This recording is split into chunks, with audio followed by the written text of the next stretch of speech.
আবিরের বাবা মারা গেছেন, প্রায় ১ বছর পেরিয়ে গেল। আবিরের মা এখন আবিরের সঙ্গে তাদের নতুন বাড়িতেই থাকেন। স্বামীকে হারিয়ে তিনি প্রায় একাকিত্ব অনুভব করেন। প্রতিদিন সকালে আবির অফিসে চলে গেলে সারাদিন তাকে একা একাই সময় কাটাতে হয়।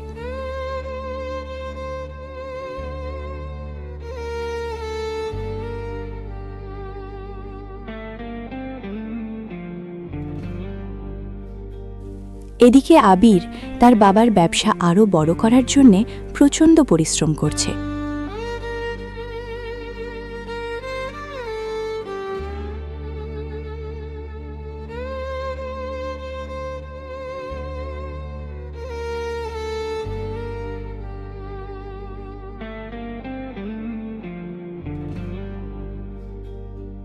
কখনো ফ্যাক্টরিতে গিয়ে কাজ দেখশোনা করা, আবার কখনো জরুরি মিটিংয়ে ব্যস্ত থাকা।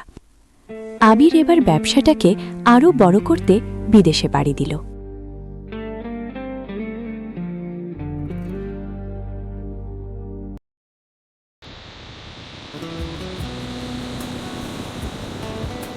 অপরদিকে শাইনির বাবা তার স্কুলের চাকুরি ভলেন্টিয়ারি রিটায়ারমেন্ট নিয়ে নিলেন এবং তার পরিবারকে নিয়ে তাদের পুরনো বাড়িতে ফিরে আসার জন্য প্রস্তুতি করতে লাগলেন। শাইনি কিন্তু এখন অনেকটাই স্বাভাবিক হয়েছে, তবে মাঝে মাঝেই যখন আবিরের কথা মনে পড়ে তখন কেমন যেন উদাসীনতা অনুভব করে। কিন্তু তার পুরনো জায়গায় ফিরে যাওয়ার কথাটা শুনে তার মনে কিছুটা আনন্দের অনুভূতি হতে লাগল। কয়েকদিন পর শাইনি তার বাবা এবং মায়ের সঙ্গে তাদের পুরনো বাড়িতে ফেরার জন্য রওনা দিল।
প্রায় ৪ বছর পর সায়নী তার বাবা এবং মায়ের সঙ্গে ফিরে এলো তার সেই পুরনো বাড়িতে। এতদিন তাদের এই বাড়িটা দেখাশোনা করত তার বাবার পরিচিত এক ভদ্রলোক, তবে মাঝে মধ্যে তার বাবা ২-১ দিনের জন্য এখানে এসে ঘুরে যেতেন। নিজের বাড়িতে ফিরে এসে সায়নীর মনে পড়ে গেল আবিরের কথা। পুরনো সব স্মৃতির ছবিগুলো তাকে যেন হাতছানি দিয়ে ডাকছে, আর একটাই কথা চারিদিক থেকে ভেসে আসছে, সায়নী, সায়নী। পরের দিন সায়নী ঠিক করল যে সে আজকে আবিরের সঙ্গে দেখা করবে, তাই বাড়ির কাউকেই কিছু না বলে আবিরের বাড়ির দিকে গেল।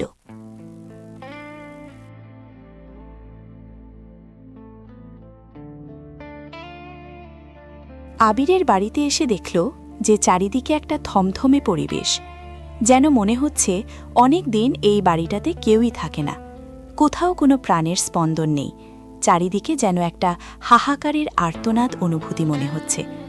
সায়নী বাড়ির চারপাশে একটু ঘুরে দেখল, কিন্তু কাউকেই দেখতে না পেয়ে দরজার কাছে গিয়ে আবিরের নাম ধরে অনেকক্ষণ ডাকল আর বলল, আবির, এই আবির, দেখ আমি এসেছি, তোর সায়নী, তুই কোথায়? কিছুক্ষণ পরে একজন ভদ্রলোক দরজা খুলে বাইরে বেরিয়ে এসে জিজ্ঞাসা করল, কাকে চাই? আপনি কে? তখন সায়নী তাকে জিজ্ঞাসা করল, এটা আবিরের বাড়ি তো? আমার নাম সায়নী, একটু আবিরকে ডেকে দেবেন? লোকটি তখন সায়নীকে ঘরের ভিতরে আসতে বলল এবং বলল, আপনি কিছু জানেন না? তখন সায়নী বলল, কি ব্যাপার বলো তো, কি হয়েছে আবিরের? তারপর লোকটা সায়নীকে সবকিছুই খুলে বলল এবং সায়নী সব কথা শুনে কান্নায় ভেঙে পড়ল। সায়নী লোকটিকে অনেক অনুরোধ করল আর বলল, আমাকে আবিরের ফোন নাম্বারটা একটু দেবেন? তখন লোকটি সায়নীকে বলল, দেখুন ম্যাডাম, আমি সামান্য একজন কর্মচারী। এখানে আবির স্যারের ম্যানেজার বাবু আমাকে এই বাড়িটা দেখাশোনা করার কাজ দিয়েছেন।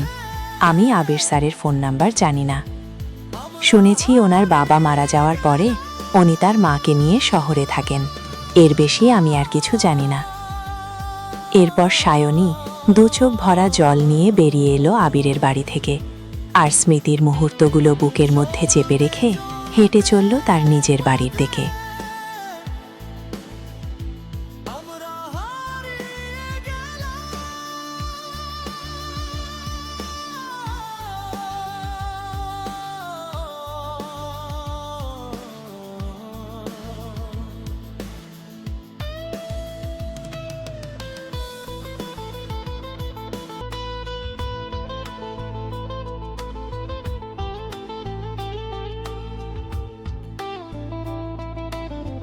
এরপর আবির বিদেশ থেকে ফিরে এলো। একদিন আবির অফিস থেকে বাড়ি ফিরে বিছানায় বসেছিল। ঠিক তখনই তার মা এসে বললেন, আবির, প্রায় অনেকগুলি বছর হলো আমি এখানে আছি। তুই সকালে অফিস বেরিয়ে গেলে আমি সারাদিন একা একাই থাকি। আমাকে কিছুদিনের জন্যে আমাদের পুরানো বাড়িতে রেখে আসবি? তখন আবির বলল, হ্যাঁ মা, তুমি ঠিকই বলেছ। আমিও ঠিক সেই রকমই ভাবছিলাম কিছুদিন ধরে। তাহলে সব গুছিয়ে নাও তাড়াতাড়ি, আমরা আগামী পরশুদিন রওনা দেব।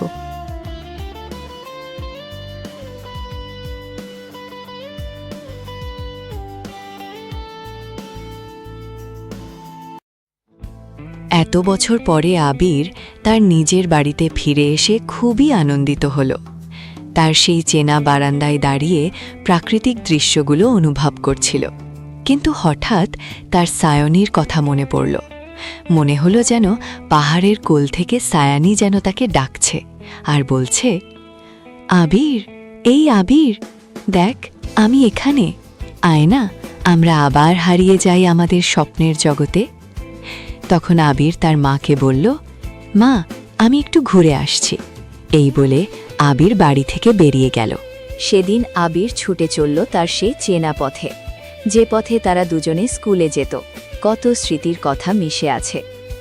আজকে যেন সবাই তাকে হাতছানি দিয়ে ডাকছে। হঠাৎ আবির দেখল যে তার গাড়ির লুকিং গ্লাসে একটা মুখ। আবির তাড়াতাড়ি গাড়ি থামিয়ে গাড়ি থেকে নেমে এলো আর দেখল, এই তো আমার সেই হারিয়ে যাওয়া সায়নী। অপরদিকে সায়নী আচমকা আবিরকে দেখে কেমন যেন একটা হতবাক হয়ে গেল। আর এইভাবেই আবির এবং সায়নী দুজনে দুজনকে খুঁজে পেয়ে হারিয়ে গেল এক স্বপ্নের জগতে।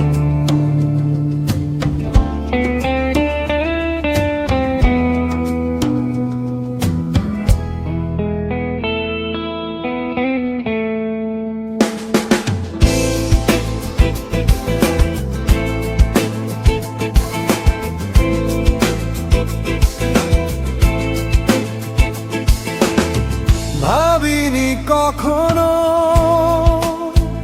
এভাবে দেখা হয়ে যাবে। স্বপ্ন আমার কি সত্যি হলো নাকি ওগো আমার সায়নী?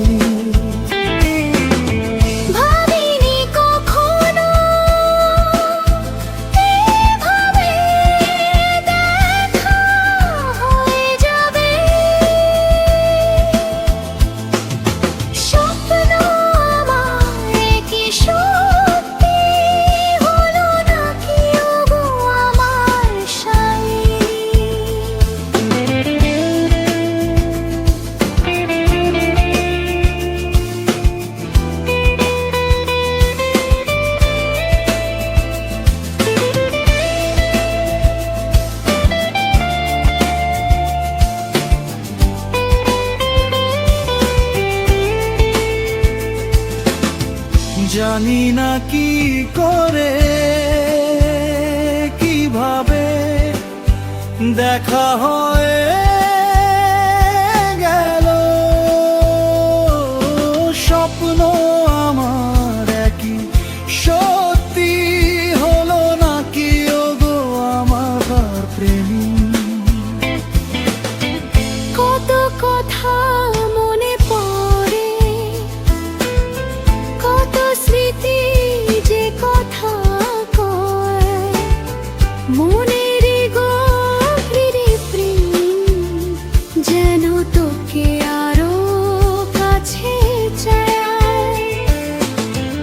অনেক দিনেরই পর স্বপ্ন যে সত্যি হলো, ভালোবাসার এই পথে আমরা মিশে গেলাম।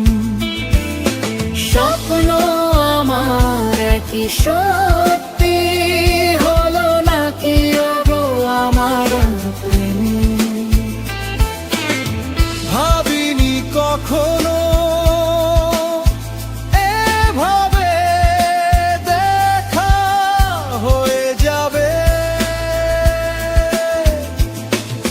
স্বপ্ন আমার কি সত্যি হলো নাকি ওগো আমার শাইনি।